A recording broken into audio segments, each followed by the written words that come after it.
Hello, dear students, good morning all of you.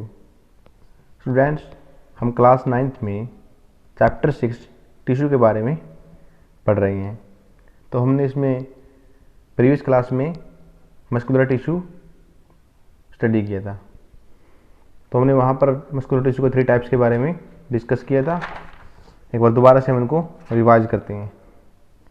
तो ये 3 types होते हैं, एक होता है स्केलेटल मसल्स, एक होता है स्मूथ मसल्स और एक होता है कार्डिक मसल। तो स्टूडेंट्स, हमने स्केलेटल मसल्स के बारे में प्रीवियस क्लास में पढ़ लिया था। तो आज की क्लास में हम smooth muscles and cardiac muscles के बारे में स्टडी करेंगे। तो चलो स्टूडेंट्स स्टार्ट करते हैं। तो स्टूडेंट्स, हमारा टॉपिक है आज का कि मस्कुलर टिश्यू में जो स्मूथ मसल्स होता है एंड कार्डिक मसल्स होता है वो क्या क्या फंक्शन परफॉर्म करते हैं और उनकी क्या संरचना होती है। तो हमारा फर्स्ट क्वेश्चन है स्मूथ मसल्स। इनको हम अनस्ट्राइटेड मसल्स भी बोलते हैं। तो क्या होते हैं ये?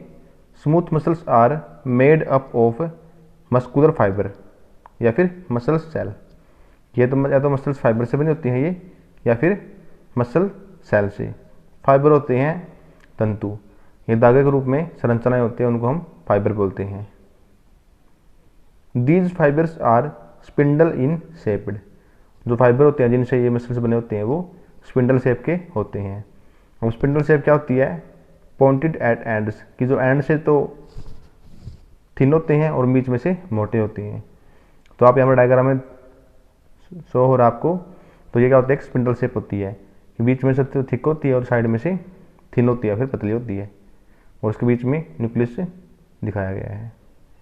थर्ड पॉइंट क्या है? Each cell of this fibre is uninucleated. जो प्रत्येक सेल है वो सिर्फ एक ही न्यूक्लियस उसके अंदर होता है। और हमने प्रीवियस क्लास में पढ़ा था कि जो स्केलेटल मसल्स है उसमें मल्टी न्यूक्लिएटेड होता है, मतलब कि एक सेल में कई न्यूक्लियस होते हैं, लेकिन इसमें क्या होगा? Uninucleated and centrally located. और जो न्यूक्लियस होता है वो बिल्कुल सेल के सेंटर में लोकेट होता है। Centrally located nucleus in each cell. तो इसका मतलब क्या है कि प्रत्येक न्यूक्लियस सेल के बिल्कुल सेंटर में होगा। फोर्थ पॉइंट क्या है? Striations are absent in this fibre, so these are called unstriated muscles. क्योंकि इनमें स्ट्रेशंस होते हैं वो अब्सेंट होते हैं, तो इसीलिए हम इनको अनस्ट्राइटेड मसल्स भी बोलते हैं। स्ट्रेशंस के बारे में हमने प्रीवियस क्लास में पढ़ा था कि डार्क या फिर लाइट बैंड को हम स्ट्रेशंस बोलते हैं। फिफ्थ पॉइंट क्या हमारा? Found in विस्ट्रल organ.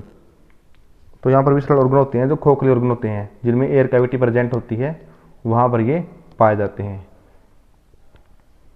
Do not under the control of our will, so these are also called involuntary muscles. जो हमारी इच्छा के अनुसार हम इनको कंट्रोल या फिर नियंत्रण नहीं कर सकते, तो इसी कारण इनको हम इनवॉलेंट्री मसल्स भी बोलते हैं। These are found in iris, intestine and stomach. Iris है जो हमारे आँख के अंदर होता है, तो वहाँ पर पाया जाता है ये। इंटेस्टाइन जो हमारी आंतें होती है, छोटी आंत या फिर बड़ी आंत, एंड स्टोमच, और जो हमारा आमाशय होता है या फिर जो हमारा पाचन करने में जो हमारी सहायता करता है। तो आप सभी देख रहे होगे ना ही तो हम आँख को कंट्रोल कर सकते हैं, ना ही जो हमारी पाचन प्रक्रिया, एक बार हमने जो खाना खा लिया उसको हम कंट्रोल कर सकते हैं, वो हमारी कोई भी इच्छा अनुसार कंट्रोल नहीं होती। तो ये आपका डायग्राम है स्मूथ मसल फाइबर का इस टाइप से, और जो इसकी एक अलग से मैंने फाइबर का डायग्राम यहाँ बनाकर आपको शो किया हुआ है, ये स्पिंडल शेप होता है। तो स्टूडेंट, ये था स्मूथ मसल्स। जो थर्ड है कार्डिक मसल्स, अब उसके बारे में हम पढ़ते हैं। तो थर्ड हमारा क्या होगा? Cardiac muscles. इसको हम हार्ट मसल्स भी बोलते हैं, क्योंकि ये सिर्फ हार्ट में ही पाई जाती है जो इस टाइप की मसल्स होती है। तो ये क्या है? Each muscles is made up of muscles fibre, कि जो इस टाइप की मसल्स है वो प्रत्येक मसल्स फाइबर से बनी होती है, मतलब तंतु से बनी होती है, जो धागे के रूप में संरचनाएं होती है उनसे ये बनी होती है। These fibres are cylindrical in shaped and each have branched structure, कि जो फाइबर होती है जिन तंतु से बनी होती है मसल्स, वो सिलेंड्रिकल शेप में होती हैं। ये आपको यहाँ पर भी शो होगी सिलेंड्रिकल शेप, या फिर ये मैंने एक अलग से डायग्राम बनाया है, ये इस टाइप से इसकी शेप होती है cylindrical. And each have branch structure, कि प्रत्येक की क्या होती है, कोई ना कोई ब्रांच होती है। जिस तरह आप यहाँ पर देख रहे होगी किसी एक अलग ब्रांच निकली हुई है, उससे फिर एक अलग फाइबर जुड़ा हुआ है, तो उसी टाइप की क्या होती है, ब्रांचड स्ट्रक्चर होती है। ईच फाइबर इज यूनिन्यूक्लिएटेड, क्या है ये, यूनिन्यूक्लिएटेड। इसका मतलब क्या होता है कि सिर्फ एक ही न्यूक्लियस इसके अंदर भी प्रेजेंट रहता है, ओनली वन न्यूक्लियस प्रेजेंट। आपको यहाँ पर शो हो रहा होगा कि एक फाइबर में सिर्फ एक ही न्यूक्लियस होता है। स्ट्रेशंस प्रेजेंट इन ईच फाइबर, यहाँ पर क्या होता है स्ट्रेशंस।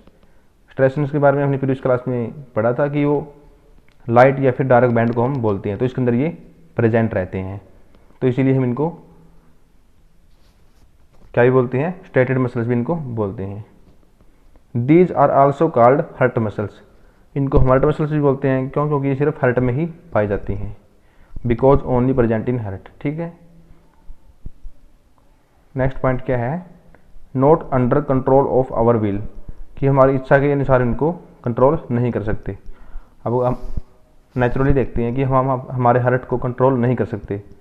जो हार्ट की पंपिंग है, जो ब्लड को पंप करता है या फिर डिफरेंट पार्ट तक पहुंचाता है हमारी बॉडी के, उसको हम कंट्रोल नहीं कर सकते, तो इसलिए हम इनको इनवॉलंटरी मसल्स भी बोलते हैं। हमारी इच्छा अनुसार इनको हम कंट्रोल नहीं कर सकते। These muscles helps to pump and distributed blood to different part of body, ये मसल्स किस मदद करती हैं, जो हमारे खून है या फिर ब्लड है उसको पंप करने में और डिफरेंट पार्ट ऑफ बॉडी तक पहुंचाने के लिए, ताकि जो हमारा शरीर है वो अच्छी तरह से कार्य कर सके। तो स्टूडेंट्स, ये थे हमारे आज के topic, smooth muscles and cardiac muscles. तो स्टूडेंट्स, आज की क्लास यहीं तक। Okay, thank you class.